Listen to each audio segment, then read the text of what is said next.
यीशु मसीह ने बोला सदूसियों से, बोला तुम वो जो धर्म के लोग थे, धार्मिक गुरु थे उस टाइम के, यीशु ने कहा हाय तुम पर, तुम वो हो जो अंदर से तो सड़े हुए हो मगर बाहर से प्याले को साफ करते हो, मगर अंदर से सड़े हुए हो। अरे बाहर से वाइट कपड़े पहनने से साफ नहीं हो जाओगे जब तक अंदर साफ ना किया जाए।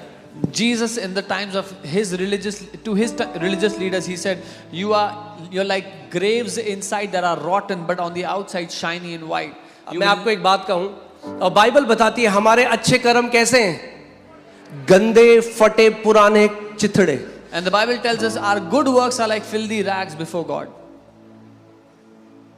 तो अगर आप एक कप लो जो गंदा है और एक गंदा कपड़ा लो और साफ करो तो साफ हो जाएगा। If you take a cup that is dirty and you take a dirty cloth and try to clean it, will it ever be clean?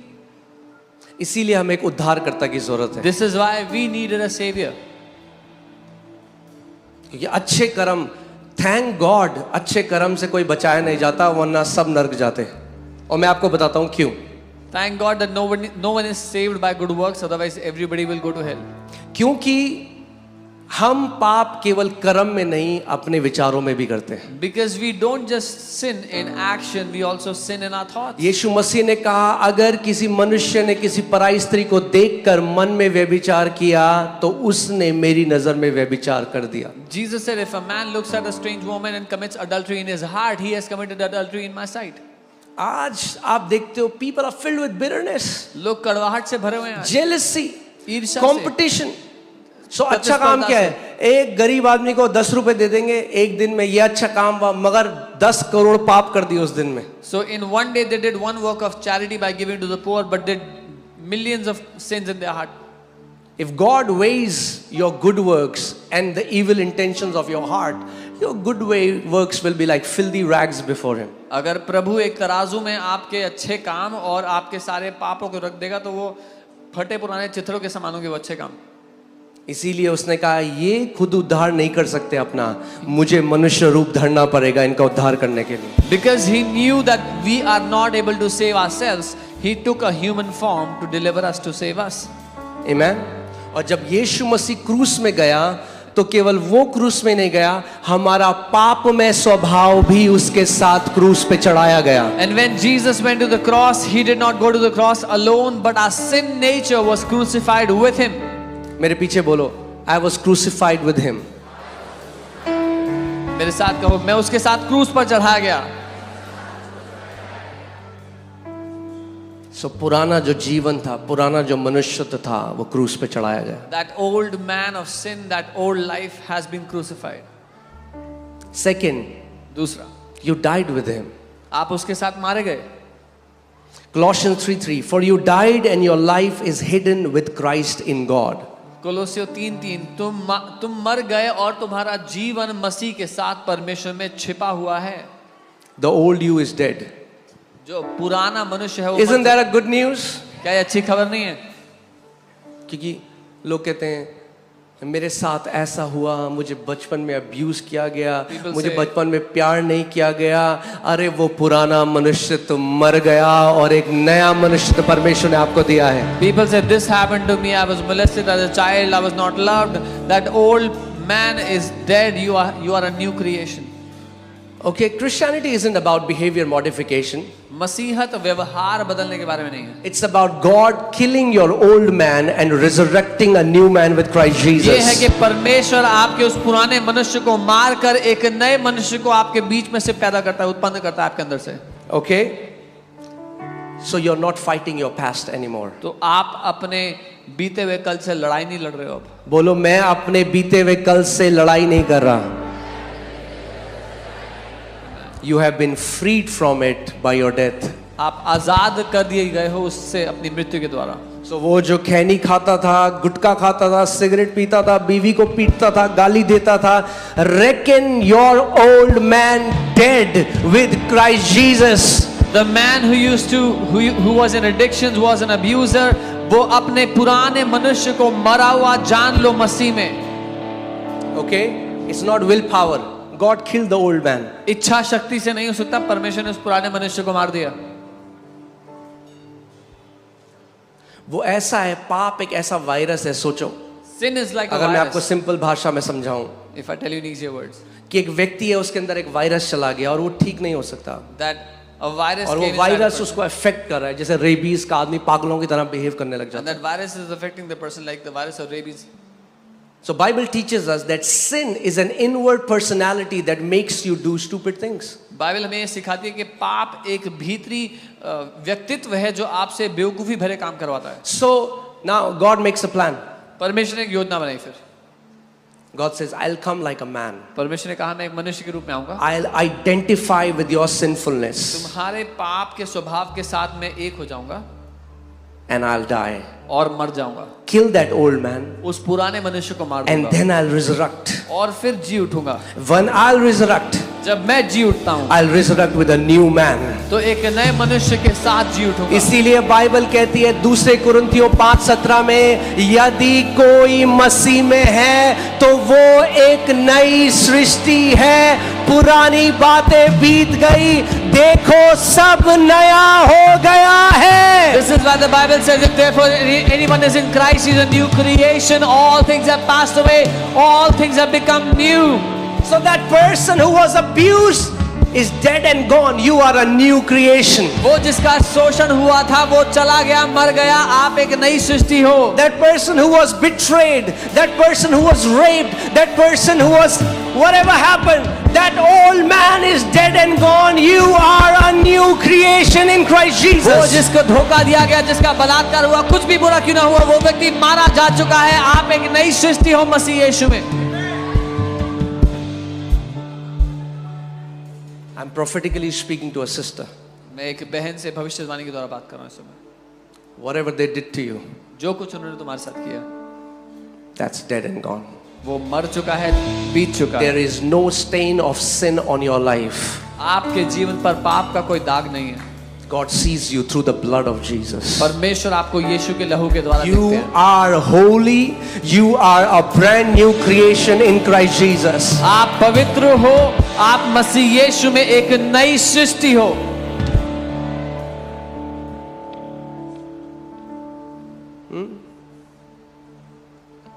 लोग आपको बोलेंगे, अच्छा अब बहुत धर्मी बन रहा है. People बोलो say, वो "Oh," पुराना मनुष्य तो मर गया. if people say, oh, you're trying to be too righteous, say the old man is dead. You are not defined by what people did to you. You are defined what Christ did for you. आपकी पहचान इस बात से नहीं कि लोगों ने आपके साथ क्या किया है. आपकी पहचान इस बात से है जो मसीह ने आपके लिए किया है. बोलो मैं एक नई सृष्टि हूँ. Say I am a new creation. बोलो मैं एक नई सृष्टि हूँ. Say I am a new creation. परमेश्वर की नजर में पवित्र, ग्रहण योग्य. In the sight of God, you're holy and accepted. Okay. So none of you should be fighting with your past. आप में से कोई भी अपने बीते हुए कल से ना लड़ो. You are not that person. आप वो व्यक्ति नहीं हो.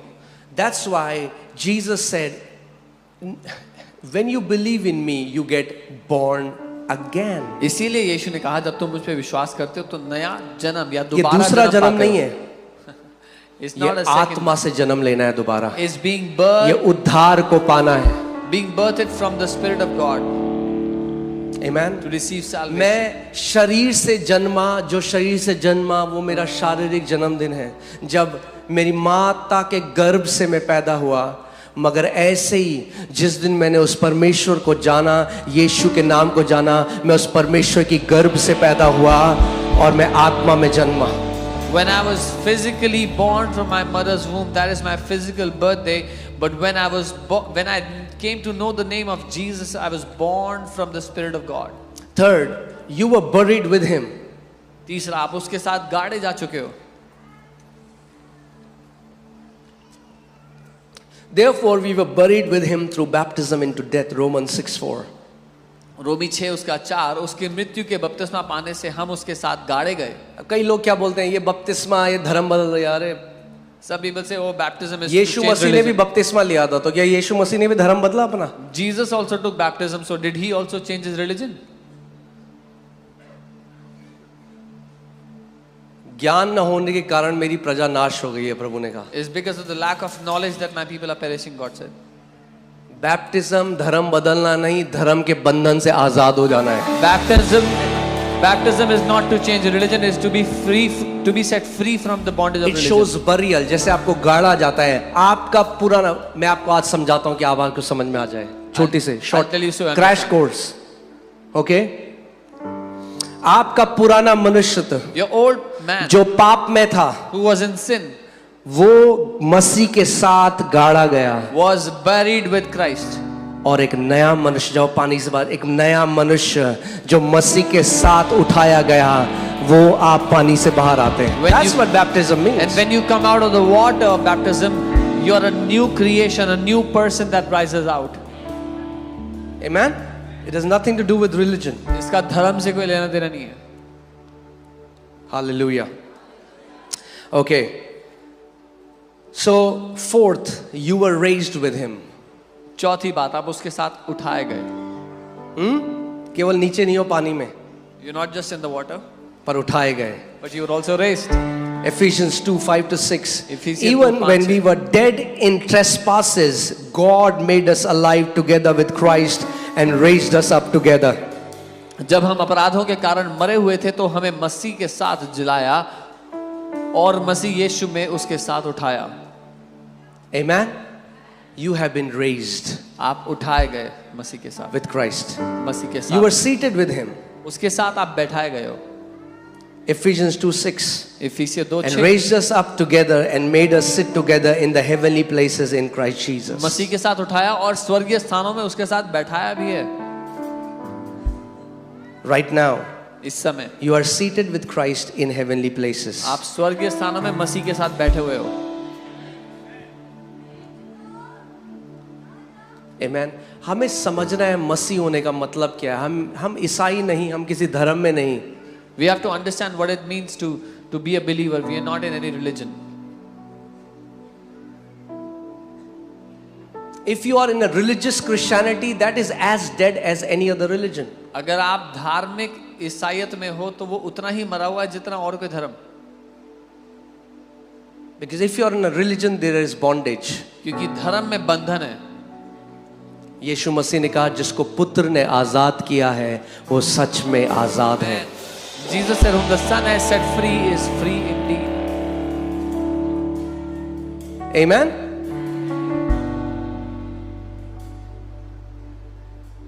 You know,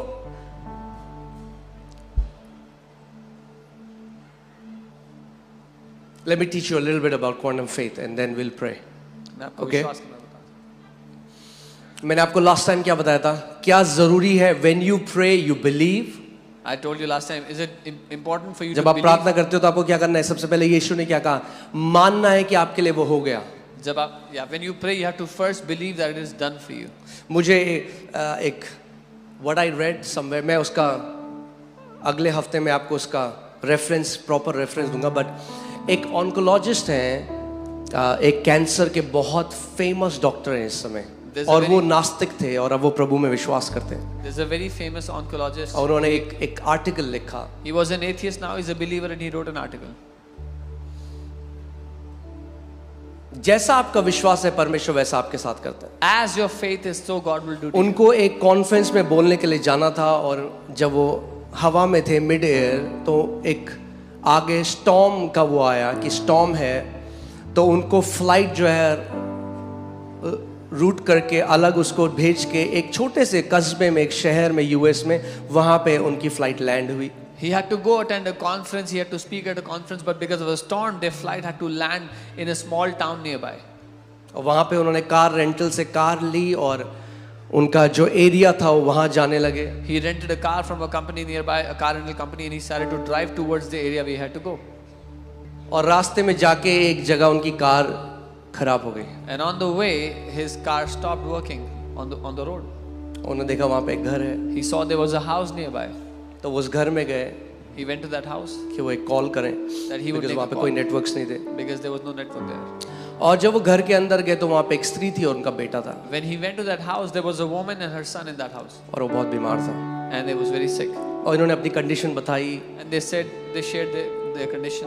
और उन औरत ने कहा कि ठीक है, And this woman said, आप अगर यहाँ आए हो तो आप मैं आपको कुछ खाना दूंगी, आप खाना खा के जाओ। Okay, if you've come here, I'll give you something to eat. मगर उन्होंने कहा उससे पहले ये मेरे प्रेयर का टाइम है, मैं प्रार्थना करूंगी। But she said, before that, it's my time to pray. I'll pray first. तो उन्होंने कहा आप मेरे को ज्वाइन करेंगे? उन्होंने कहा नहीं, मैं नहीं मानता। And said, will you pray with me? And he said, I don't believe in prayer. And she began to pray. और वो प्रार्थना करने लग गई. अपने बच्चे के लिए जिसको कैंसर था। She began to pray for her son who had cancer. और वो क्या प्रार्थना कर रही थी? What was her prayer? क्योंकि उसको किसी ने बताया था Because somebody told her, कि एक ही डॉक्टर है जो तेरे बेटे को चंगा कर सकता है। there is only one doctor who can heal your son. और वो प्रार्थना कर रही थी She was praying, कि परमेश्वर, Lord, मेरे पास पैसे नहीं I don't have the money कि मैं उस डॉक्टर तक पहुंच सकूं, that I can go to that doctor. पर तू रास्ता बना But you create कि a way कैसे भी कर that somehow तू मुझे उस डॉक्टर से मिला। make me meet और वो that डॉक्टर doctor. वहां बैठकर उसकी प्रार्थना को सुन रहा था। And that doctor was sitting next to her, hearing her prayer. जीवित परमेश्वर है। He is the living God.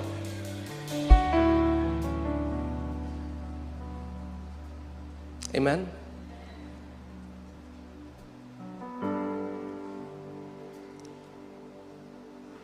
एक जगह एक कन्वेंशन होती और एक परमेश्वर के दास प्रभु यीशु मसीह के बारे में बता रहे थे। There was a convention somewhere and a man of God was talking about the और Lord एक आदमी Jesus. भीड़ से खड़ा हुआ और बोला ये झूठ बोल रहा है, कुछ नहीं होता यीशु मसीह। A man stood up from the crowd and said, hey, this is a lie, there's no Jesus.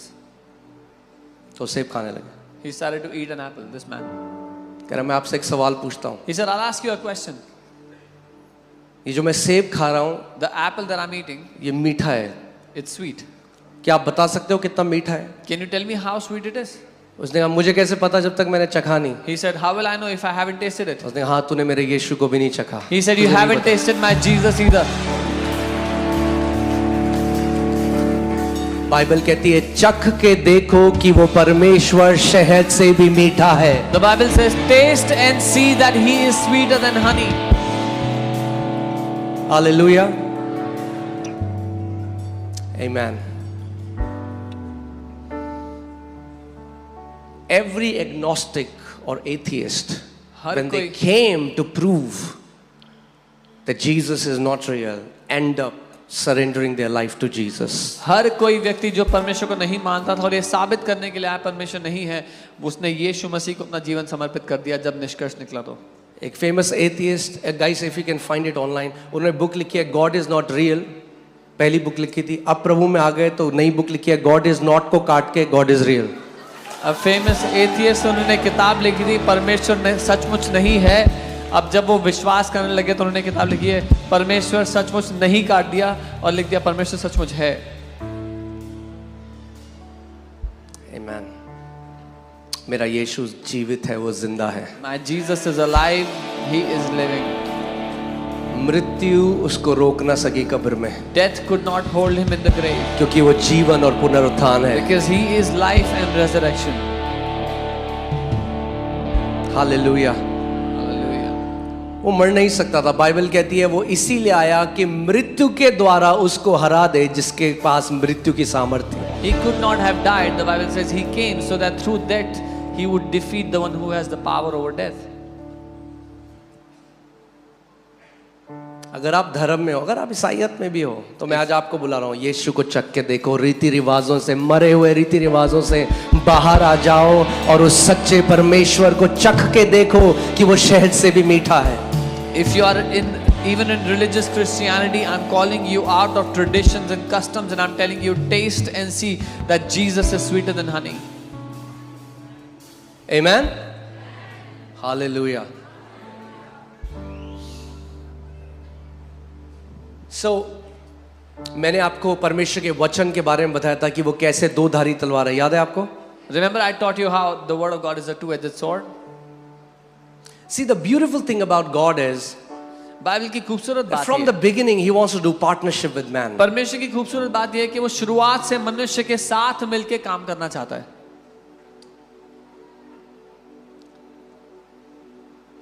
और परमेश्वर चाहता है And God wants कि आप अब उसके प्रतिनिधि बनकर काम करो। that you now would be his representatives and So, a spiritual principle is that God will not do anything on this earth without partnering with man. तो एक आत्मिक सिद्धांत ये है कि परमेश्वर इस पृथ्वी पर कुछ नहीं करेगा बिना एक मनुष्य के साथ सहभागी हुए। आप देखो, क्योंकि एक जनरल थिंकिंग, एक बात क्या है, लोग क्या कहते हैं, अगर परमेश्वर होता तो ये पृथ्वी ऐसी क्यों है, इतना बुरा क्यों है? Because a common question people say is, why is the earth so wretched in such a bad place if God exists? इतना खराब है, बच्चों ये हो रहा है, इतना बुरा है, अगर is परमेश्वर होता तो happening, पृथ्वी इतनी बुरी क्या है? तो हाँ, परमेश्वर नहीं है। If God existed, why would earth be in this condition? So that means there is no God. और कई लोग कहते हैं अगर वो है तो वो बुरा है, And some people say if God exists, he must be very bad. और कई लोग कहते हैं कि वो नहीं है। And some say he doesn't exist. अच्छा ठीक है, Okay. for argument's sake, वो नहीं है, He doesn't exist. अब Let's- पृथ्वी let's ऐसी assume. क्यों है? अब कौन जिम्मेदार है? Now why is the earth like this? Who is responsible for the earth? हटा दो परमेश्वर को। Remove God from the scene. Now who is responsible for the things on this earth? अब कौन जिम्मेदार है पृथ्वी पे जो हो रहा है उसके लिए?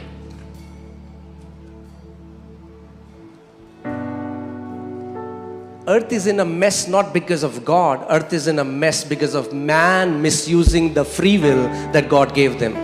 पृथ्वी इस गड़बड़ाई हुई दशा में इसलिए नहीं है कि परमेश्वर नहीं है, लेकिन इसलिए कि मनुष्य ने अपनी स्वेच्छा का गलत इस्तेमाल किया है। आप सोचते हो, कई लोग बोलते हैं अगर परमेश्वर है तो वो रोकता, उसने जब देखा कि एक व्यक्ति रेप कर रहा था उसको क्यों नहीं रोका, जब एक चाकू मार रहा था उसको तो क्यों नहीं रोका? Some say if God exists, why didn't he rape a man who was trying? Why did he stop a man who was trying to rape? Why did he stop a man who was trying to murder? That's a very good question. अच्छा सवाल है, But you need to understand the word. पर आपको वचन समझना है। God works with the ethics of love. परमेश्वर प्रेम के द्वारा काम करता है, And the highest ethics of love is freedom. और सबसे ऊंचा जो उसका स्तर है वो आजादी है। प्रेम का सबसे ऊंचा स्तर आजादी है।